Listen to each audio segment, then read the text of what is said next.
Salut, c'est Desolde pour une nouvelle histoire. Titre: La famille Asashi. Au nord-est du Japon, il existe un petit continent relié au Japon. Sur ce continent, des scientifiques y faisaient des expériences diverses pour trouver différents remèdes contre certains virus.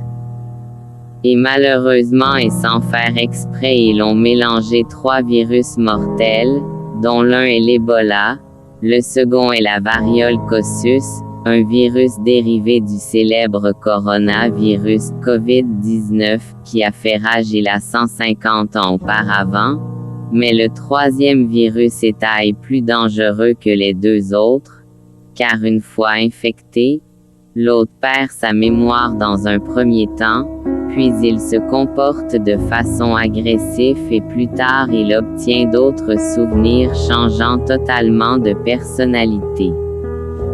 Et c'est ainsi que l'hôte devient un regirante. Un être dont la seule envie est de boire du sang manger des intestins.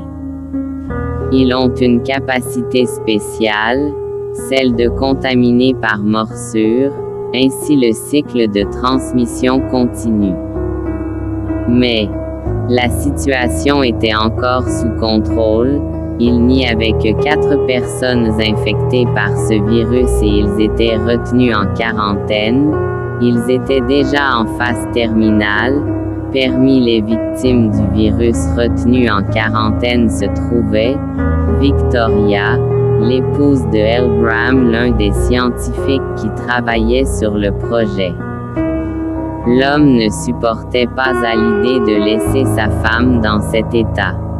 La nuit tombée, lorsqu'il n'y avait plus personne dans le labo, Elbram pénètre dans le laboratoire avec l'intention de sauver son épouse.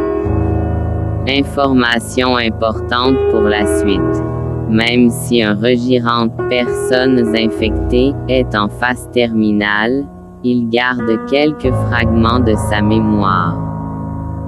Sa femme Victoria, malgré les virus, appelle son mari à l'aide. Mais Elbram, bien trop naïf, ouvert la porte et tous les regirantes, y compris son épouse, lui sautent dessus, puis les regirantes attaquant aussi les gardes.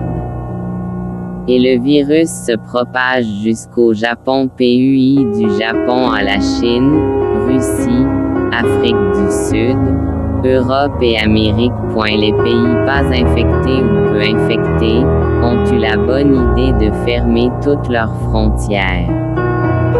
Notre protagoniste, Delta Asashi, a 18 ans à peine, mais le gouvernement lui envoie une lettre dans laquelle il lui est expliqué qu'il a déjà l'âge de rejoindre l'armée dans l'obligation de combattre contre les regirantes qui envahissent les frontières.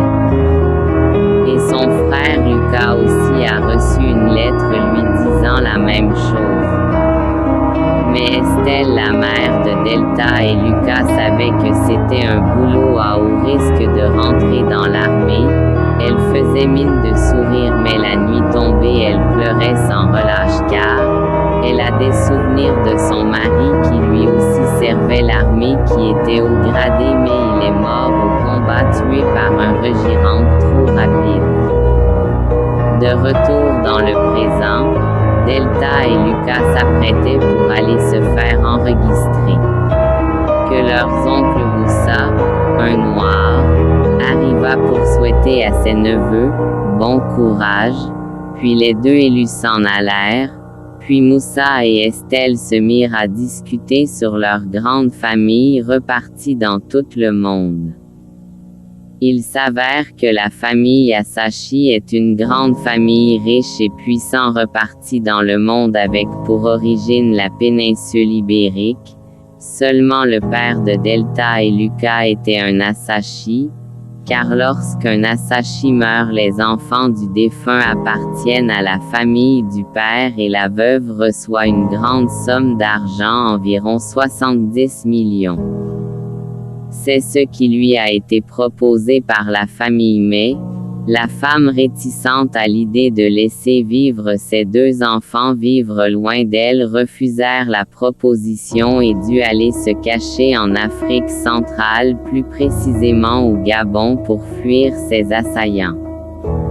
Tout à coup, quelqu'un toque à la porte. Estelle s'en alla voir qui faisait du bruit à la porte. L'individu défonce la porte, c'était en fait un regirante. Il découpa la femme et son beau-frère. Moussa vient voir qui est à l'origine de tout ce désordre et le monstre l'attaquèrent lui aussi. S'ensuit une lutte entre Moussa et le monstre. Moussa, ayant servi dans l'armée, se débrouillait pas mal pour quelqu'un que se battait à main nue contre un regirante.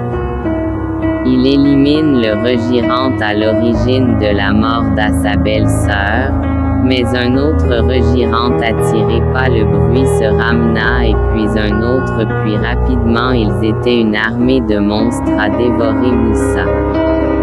Il s'avère que le virus avait pénétré le pays et la capitale.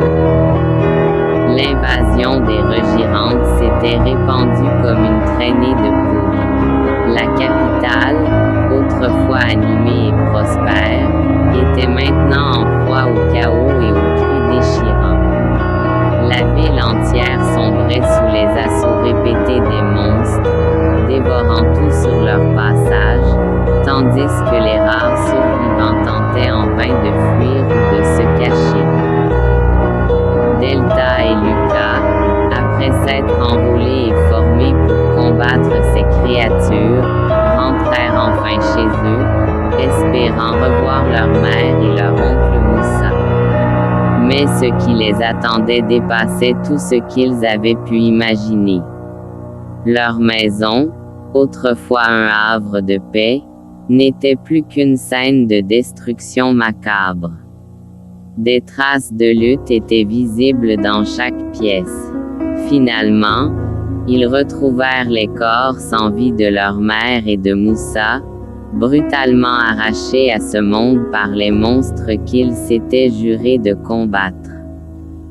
Les yeux pleins de larmes, Delta serra les poings, tandis que Lucas, le visage fermé, murmura une prière pour leur repos. C'était pour eux une douleur incommensurable, mais ils savaient qu'ils devaient continuer à se battre, pour honorer leur mémoire. Les jours passèrent, et les frères furent envoyés dans divers combats.